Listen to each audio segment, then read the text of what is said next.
শুভেন্দু অধিকারীর নেতৃত্বেই কলকাতার একটি মসজিদে আগুন দেওয়া হয়েছে, এমন একটি গুজব ফেসবুকে ছড়িয়ে পড়তে তীব্র সাম্প্রদায়িক উত্তেজনার ঝড় বয়ে যায়।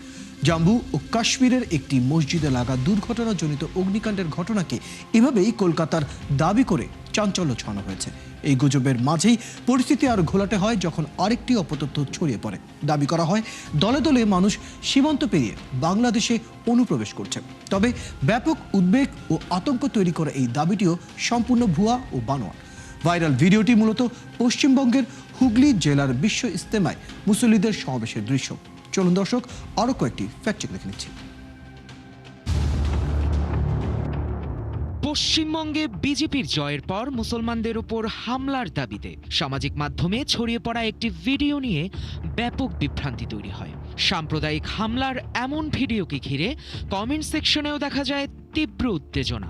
তবে রিউমার স্ক্যানার টিমের অনুসন্ধানে দেখা যায় ভিডিওটির সঙ্গে পশ্চিমবঙ্গের নির্বাচন বা সাম্প্রদায়িক হামলার কোনো সম্পর্ক নেই। মূলত এটি ভারতের উত্তরপ্রদেশের সাহারানপুরে একটি বিয়ে বাড়িতে বর ও কনে পক্ষের মধ্যে গয়না ও দেনমোহর নিয়ে সংঘর্ষের পুরনো দৃশ্য।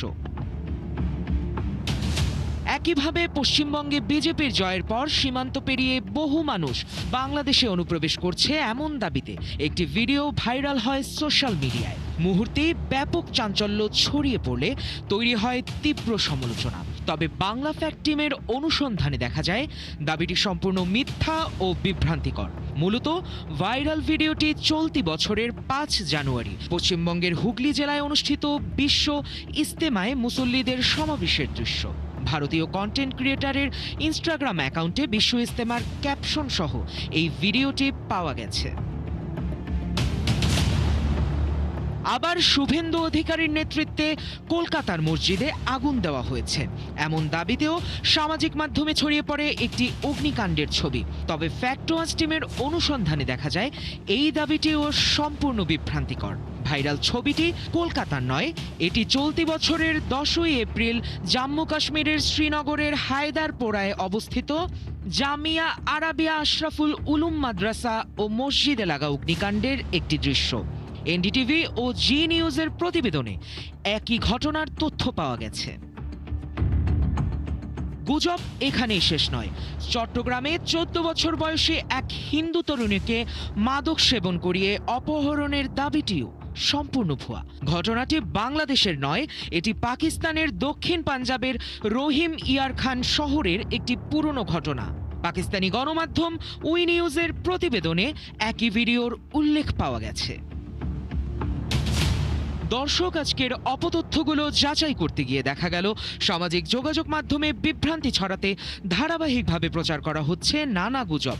যথারীতি ভিউ বাড়ানোর অপচেষ্টায় ছড়ানো হচ্ছে অধিকাংশ গুজব। নানান অভিনব কৌশলে ছড়ানো এসব গুজবের ফাঁদে না পড়তে সচেতনতার পাশাপাশি সতর্ক থাকার পরামর্শ বিশ্লেষকদের। সায়ক দাস, ৭১। দর্শক, আমরা প্রতিবেদনটি দেখে নিলাম। ইতিমধ্যেই জানিয়েছি আমাদের সাথে যুক্ত আছেন অস্ট্রেলিয়ার নিউক্যাসল ইউনিভার্সিটির অধ্যাপক ডক্টর শাহ জেমিয়া। যুক্ত হচ্ছে তার সাথে। ডক্টর শাহ জেমিয়া, আপনাকে স্বাগত জানাচ্ছি আজকে আমাদের এই আয়োজনে। আজকের প্রতিবেদনটাই যদি একটু সারমর্ম করি তাহলে দেখতে পাচ্ছি সাম্প্রতিক সময়ে পশ্চিমবঙ্গে নির্বাচনের পর থেকে যেসব বিষয় নিয়ে সবচেয়ে বেশি সম্ভাবনা বা ভয় ছিল সেই বিষয়গুলোকে আরও উস্কে দিতে নানা ধরনের অপতথ্য কিন্তু ইতিমধ্যেই পুরো সামাজিক যোগাযোগ মাধ্যম জুড়ে ছড়িয়ে পড়েছে। মূলত পশ্চিমবঙ্গের নির্বাচন, এছাড়াও বাংলাদেশের অনুপ্রবেশ বিষয়টিও রয়েছে এবং হিন্দু মুসলিমের মধ্যকার যে বিষয়টি নিয়ে চলছে সেখানেও দেখলাম বেশ কিছু উস্কে দেওয়ার মতো তথ্য নিয়ে, অপতথ্য নিয়ে আসলে বেশ কিছু গুজব ইতিমধ্যে ছড়িয়েছে। প্রথমত এই বিষয়গুলো নিয়ে আপনার মতামত জানতে চাই এবং একই সাথে যুক্ত করবেন এই ধরনের অপতথ্য ছড়িয়ে আসলে কার বা কোন পক্ষের কতটুকু লাভ হচ্ছে। ধন্যবাদ ফয়সাল, আপনাকে মানে সবসময় আমি ধন্যবাদ দিয়ে শুরু করতে চাই। আজকে আলোচনাটা আমরা দেখি আসলে ইম্প্যাক্ট গুলো কি। ফার্স্ট এইগুলোর পিছনে যে ইন্টেনশন থাকে তাদের, এগুলো নিয়ে কথা বলি। পরে আমরা এর যে খারাপ দিকগুলো বা এগুলোর মেডিকেট কিভাবে করা যেতে পারে এগুলো নিয়ে কথা বলবো। তো আপনি দেখেন, এই যে আমরা কিছু কিছু এক্সাম্পলস আপনার মাধ্যমে জানলাম আজকে, আপনি যদি একটু একটু এর গভীরে যাওয়ার চেষ্টা করেন, দেখবেন যে প্রতিটা স্ক্যান্ডাল বা ফেক কন্টেন্ট এগুলো যে ছড়ানো হচ্ছে বা স্প্রেড করানো হচ্ছে একখান থেকে আরেকখানে, আপনি দেখবেন যে প্রতিটা জিনিসেরই behind the picture, behind the scene আপনি দেখবেন যে কোনো না কোনো বিশাল একটা লং টার্ম কোনো মানে মোটিভ বা একটা অবজেক্টিভ থেকে যায়। আমরা সাধারণত এখানে যারা ফেক কন্টেন্ট নিয়ে কাজ করি, একটা খুব কমন একটা মোটিভ আমরা পাই, যেটাকে আমরা সাধারণত বলি ডিভাইডেশন ইন সোসাইটি। এখানে সোসাইটিতে ডিভাইডেশন নিয়ে আসা, এটা একটা নাম্বার ওয়ান।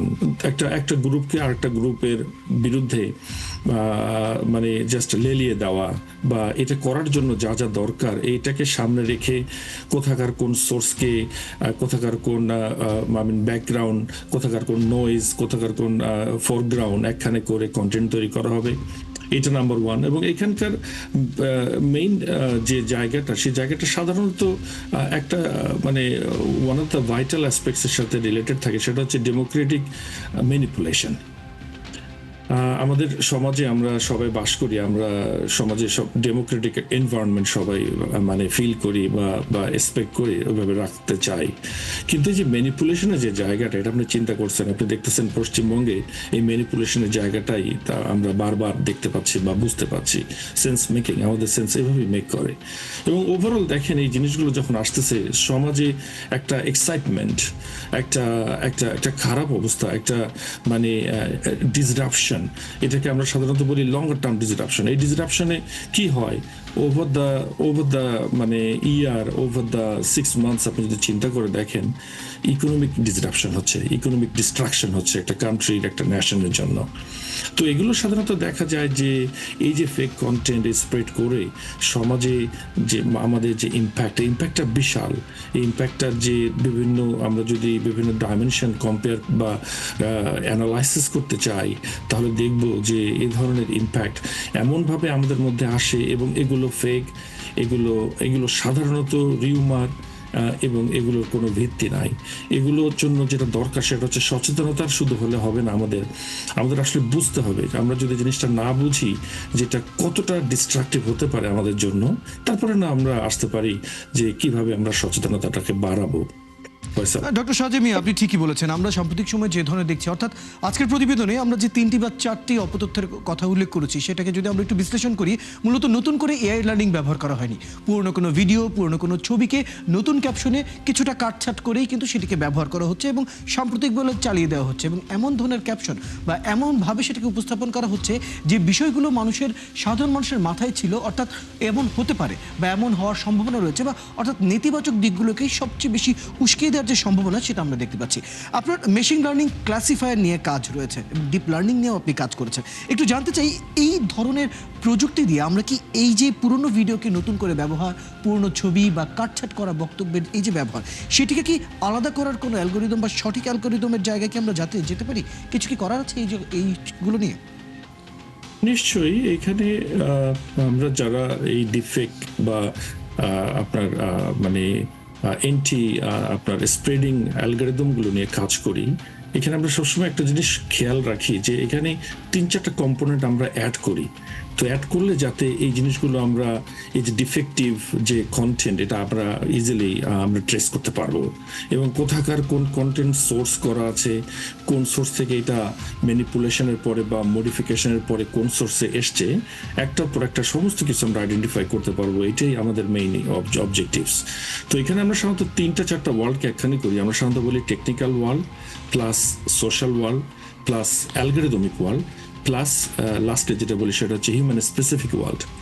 এই কয়েকটা ওয়ার্ল্ডকে আমরা একখানে করে কোনো কন্টেন্ট যখন প্রথমে স্প্রেডিংয়ে আসে, তার বিভিন্ন অ্যাট্রিবিউটসগুলো আমরা অ্যানালাইসিস করতে পারি। অবশ্যই মেশিন লার্নিং দিয়ে, বিশেষ করে ডিপ লার্নিং দিয়ে আমরা এই ধরনের প্রতিটা অ্যানালাইসিস মানে বের করতে পারবো। বা অনেক ক্ষেত্রে দেখা যায় কি, এগুলো একটু সময় লেগে যায়। তো এগুলো সময় লেগে যায়, এই রিপোর্ট আবার জনসমক্ষে আনার জন্য আবার আলাদা কোনো অবজেক্টিভস নিতে হয়। এখানে এই কাজগুলো আবার সংঘবদ্ধভাবে একটা গ্রুপ বা একটা সমন্বিতভাবে করা হয়। ডক্টর শাহজাহান মিয়া, এই বিষয়টি নিয়ে আরো বিস্তারিত আলাপ করবো। কথা বলছিলাম ডিপ লার্নিং আর্কিটেকচার ব্যবহার করে এই সময়ে যে ধরনের অপতথ্য বা গুজবগুলো ছড়াচ্ছে, সেগুলোকে কতটুকু কার্যকর উপায়ে আলাদা করা যায় সত্য এবং মিথ্যাকে?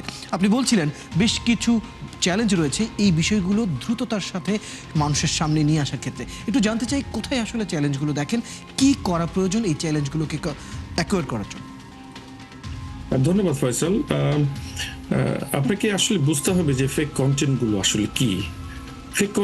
আসলে কি, এবং এগুলো কিভাবে কাজ করে। দেখেন ফয়সাল, এটা যদি আপনাকে বুঝতে হয় তাহলে সবার আগে বুঝতে হবে যে এটা কি নিয়ে খেলে। আসলে এই খেলার যে জায়গাটা সেটা হচ্ছে ট্রাস্ট, মানুষের পারসেপশনটা, এটা নিয়ে একটা খেলার একটা এনভায়রনমেন্ট তৈরি করা।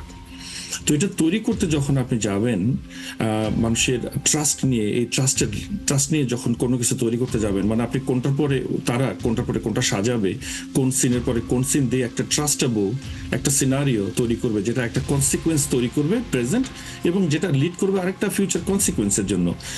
দেখেন এর কমপ্লেক্স যে ব্যাপারটা, এখানে আপনি একটু চিন্তা করলে ব্যাপারটা বুঝতে পারবেন।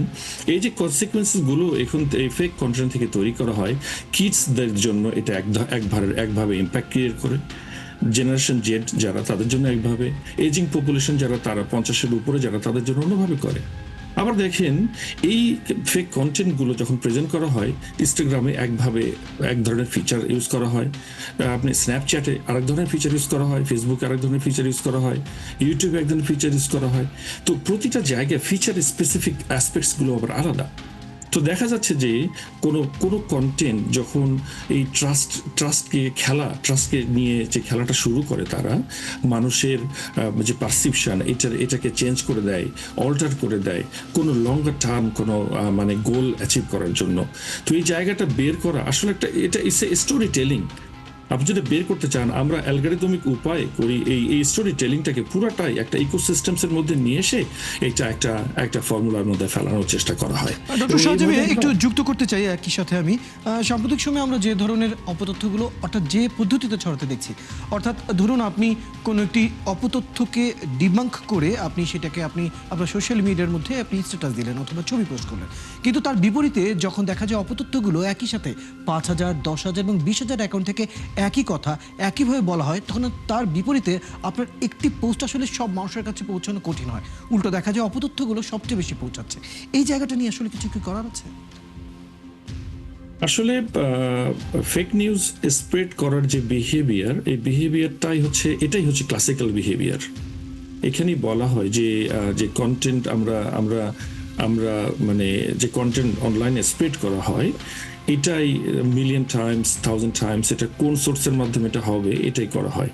আর মানে আমরা যখন এটার কমব্যাটিং যে মেকানিজম এগুলো নিয়ে কাজ করি, আমরা এটাকেই টার্গেট করে কাজ করি, কিভাবে এটাকে কমানো যায়, কিভাবে এটাকে পুরোটাই একটা মানে একটা স্পেয়ারের মধ্যে দিয়ে নিয়ে আসা এবং ফিল্টারেশন করে এটাকে থামানো যায়। এটা পসিবল, এটা অবশ্যই পসিবল। এবং প্রতিটা প্ল্যাটফর্মে আমি যে 5-6টা আমাদের ভাইটাল প্ল্যাটফর্মস যেগুলো আছে, মেটা থেকে শুরু করে ফেসবুক থেকে শুরু করে, প্রতিটা প্ল্যাটফর্ম তাদের স্পেসিফিক অ্যালগরিদম গুলো দিয়ে ধরনের সাপোর্ট সার্ভিস দিতে পারে আমাদেরকে, এবং এগুলো সম্ভব। এবং একটি শেষ জায়গায় আমি আসতে চাই, যে ধরনের অপতথ্য যেভাবে মানুষের মানসিকতাকে টার্গেট করছে, ইতিমধ্যেই আপনি মানুষের মনস্তাত্ত্বিকতা নিয়ে বেশ কিছু আপনার গবেষণা ইতিমধ্যেই রয়েছে, সেখান থেকে আসলে জানতে চাই, মানুষ যখন এই ধরনের অপতথ্যগুলো দেখে তার মানসিকতায় তো এর একটি প্রভাব রেখে যায়, একটি ছাপ ছেড়ে যায়। এটি কি পরবর্তীতে তার কর্মকাণ্ডে বা সিদ্ধান্ত গ্রহণে আপনি কি মনে করেন কোনো ধরনের প্রভাব ফেলবে বা প্রভাব রাখতে পারে? Big, very big. আপনার কোশ্চেন অনেক বড়, এই কোশ্চেনের অ্যান্সার আসলে দেওয়া সম্ভব না। শুধু আমি একটা কথা বলতে চাই যে I will be touching on the aspects of mental health. এটা সিভিয়ার। অস্ট্রেলিয়াতে এই মেন্টাল হেলথ, যাতে বিশেষ করে যারা 16-এর নিচে এবং যারা ইয়াং, তাদের শুধু এই মেন্টাল হেলথের যে এই জায়গাটা নিয়ে কাজ করার জন্য তারা একটা মানে সেফটি একটা কমিশন তৈরি করেছে, সেপারেট একটা। এখানে হিউজ অ্যামাউন্ট অফ কাজ চলতেছে। যাই হোক, আমি মেন্টাল হেলথের জায়গাতে নিয়ে আপনাকে আজকের আপনার এই প্রশ্নের উত্তর দিচ্ছি। এইখানে সিভিয়ার এই যে ইম্প্যাক্ট, এই যে এফেক্ট, এটা একটা সিভিয়ার এফেক্ট, এবং এটা জেনারেশন টু জেনারেশন যেতে পারে। এবং আমাদের আসলে তাহলে মূলত নিজের সচেতনতা এবং নিজেদেরকেই আসলে এটাকে ব্যক্তিগতভাবে আসলে এই বিষয়গুলো নিয়ে যত বেশি কাজ করা যায়, ততটাই আসলে এই অপতথ্যগুলোকে আসলে থামানো বা আলাদা করে রাখা সহজ হবে। ডক্টর শাহজাহান মিয়া, আরো আলাপ করতে পারলে হয়তো ভালো হতো, কিন্তু সময় স্বল্পতার কারণে শেষ করতে হচ্ছে আজ এখানে। ধন্যবাদ সময়টা দেওয়ার জন্য। Thank you. দর্শক, এতক্ষণ আমাদের সাথে ছিলেন প্রফেসর ডক্টর শাহজাহান মিয়া। কথা বলছিলেন কিছু ফ্যাক্ট চেক নিয়ে। দর্শক, আপনারা আছেন ফ্যাক্ট চেক নিয়ে 71-এর নিয়মিত আয়োজন ফেক নিউজ স্ক্যানারে। প্রতিদিন আমরা ইউমার দূর করতে হাজির হব ঠিক একই সময়ে একইভাবে। আপনারাও আমাদের সাথে যুক্ত হতে পারেন। কোনো খবর যদি আপনাকে সংশয় ফেলে, সেটার একটা স্ক্রিনশট আমাদেরকে মেল করতে পারেন fns.71tv@gmail.com অথবা ফেসবুকে যোগাযোগ করুন www.facebook.com/fake-news-scanner। আমরা সেই তথ্যের ফ্যাক্ট চেক করে আপনাদের জানাবো। চটকদার শিরোনাম দেখে ক্লিক করবেন না। বিশ্বাস আর প্রতিক্রিয়া জানানোর আগে ফ্যাক্ট চেক করুন আর থাকুন 71-এর সাথে।